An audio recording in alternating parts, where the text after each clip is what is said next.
રાત કરો કપડા છે, પાંચ ટોકરા છે વગાડવાના. ટોકરા નહીં, 501 રૂપિયા રોકડો આપશે. કોઈ દિવાળી કાય હું હમને પહેલા આવીશ. મને ગરબા આવડે તો અમારે ભજન ના આવડે. તારા બી દેખાવ ક્યાં છે? તે ક્યાંથી ગરબા આવડતા હોય? ભગવાને અમને દેખાવ ના લ્યો. પણ દોસ્તી મારે જો ગરબા એટલે ના આવડે. હા, કેવા ગરબા? જાય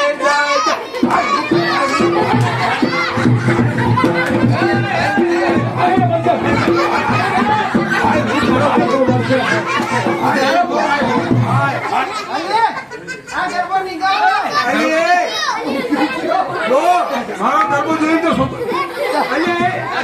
મારો મને તો મારો તો ક્યાં?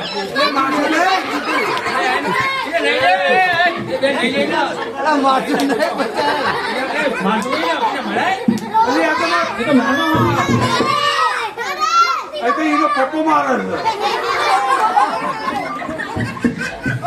પેટ ભરે છે ને, પેટ ભરાવું તો આ તારો ગરબો સાંભળી તારો છોકરો બેભાન થઈ ગયો. નહીં માથે ધરી ગયો, ખુલી ગયો બધા માથે. બેન જો આપણે ગરબો ગાવો છે પણ એ ગુજરાતીમાં ગાય સારો ગરબો ગા. અમે આની નામ આવું જોઈએ, છલક આવી જોઈએ. છલક આવે. હે માવડી હો માવડી, માવડી હો માવડી, અંબા મોરી માવડી, અંબા મોરી માવડી, ગૌચર મોરી માવડી, ગોચર મોરી માવડી, માવડી હો માવડી, માવડી હો માવડી. ઝલક દિખલા જાના, ઝલક દિખલા જાના, એક બાર આજા આજા.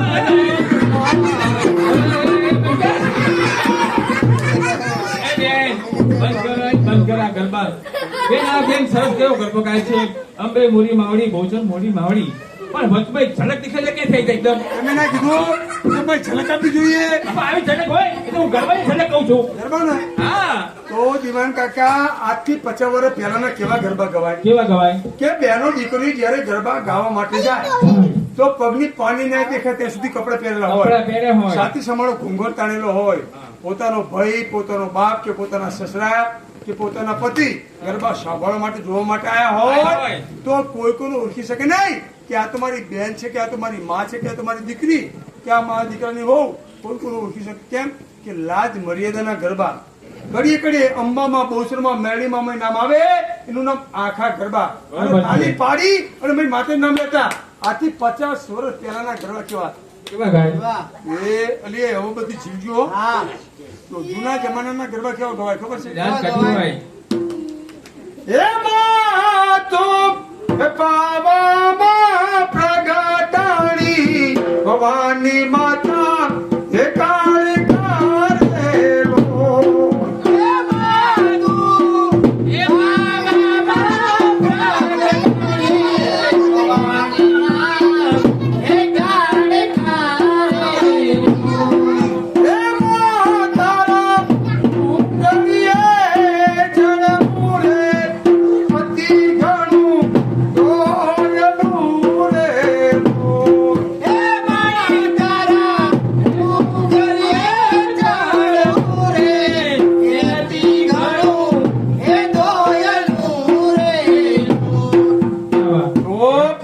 જમાનામાં આવા ગરબા ગવાતા. બરોબર. હવે આવ્યો ડિસ્કો નો જમાનો. એટલે લાજ મર્યાદા આટલાથી ખસી ગહતી ગહતી આટલે એમ કરી આટલા આવી ગઈ. ભાઈ આટલા શા માટે આવી? આટલે શા માટે ખબર? કેમ? ફોટો પર આવા. હા, આટલું ભારત તો ફોટો પાડના પાડ એટલે કશું ઠીબુ પાડ. બરોબર. ખસી આ તો સારું ઈથીને લાજ મર્યાદા ખસી ઈસી ખસી ગઈ. આટલા આવી ગઈ. પછી ઘરમાં સાસુ હોય, સસરા હોય, એ બાળગામથી કોઈ મહેમાન આવ્યું હોય તો વહુ શું કે જેના લાજ કાઢી કાઢો, મારે શું, મારે કઈ નહીં. ફેશન આવી ગઈ. હા, પણ જ્યાં છત્રીઓ દરબારોમાં લાજ મર્યાદા છે પણ જ્યાં નથી લાજ મર્યાદા એની બધી આ વાતો થાય છે. જ્યાં લાજ મર્યાદા છે એની વાતો નહીં, પણ જ્યાં નથી એની વાતો થાય છે. પણ પેલા જાડા એવા કાપડ આવતા કે લાજ મર્યાદામાં કોઈ કોઈ ઓછી ખોટી નહીં. અત્યારે કાપડ થઈ ગયા મીટના પાકડા. એક ખેતરથી ગમે તેનું બધું ચાલ્યું હતું હોય અને બજારમાં બધા બેઠા હોય. વ્યક્તિનું કોણ આવશે? તો લાજ મર્યાદામાં ચોખ્ખી ચાંદી જેવી ખબર પડે કે ફલાણા ભાઈનું વૈશ્વિક મને મોડલ 2024 નું હેડી આવો છે પછી આ તાલી પાડી માતા નામ લેતા તાલી પાડવા બાદ હવે રંગીલા નાગી લીધા હોય રંગીલા હોય હા તાલી પાડવા જાય તો ખુલ્લા પડી જાય એટલે આવા દાંડિયા લીધા હોય ગામવાળા ભાડથી હાલે ના બધાવાળા શીખો લેવાની આશા રાખે નહીં એમ ના બેન લઈને ના લે આવા ચેણીયા પહેરેલો ને ચેણીયા એ વાંકાવાળી લઈ લે હા. પણ જીન્સ નું પેન્ટ પહેરેલું હોય મેક્સી પહેરેલું ફીટો ફીટ એ લે ના લે શું થાય બેન તો તમને ખબર આમ આમ ફીટો ફીટ કપડા પહેર્યા હોય પાછળથી ફાટી જાય જઈ લઈને જઈ થઈ જાય આમ લેવા દેવાનું હા. ઝડકા નીકળી જાય હા. એટલે કે કપડા થયા ટૂંકા તો લાજ મર્યાદા ક્યાંથી હોય હા. દૂધ થયા બાટલીના તો સંસ્કાર ક્યાંથી ક્યાંથી હોય હોય? ફૂલ થયા પ્લાસ્ટિકના તો કોઈ સુગંધ ક્યાંથી હોય ખોરાક થયો હાઇબ્રિડ જમાનાના તો તાકાત ક્યાંથી હોય અને શિક્ષક થઈ ગયા ટ્યુશનિયા તો પછી વિદ્યા ક્યાંથી હોય આવું કહેવા જઈએ આનું નામ કેવું હોય નાયકનો દીકરો કદી ખોટું ના બોલે પણ જે થતું એ જ કે હાથું હવે અડધા કરવા ચાલે કેવું ખબર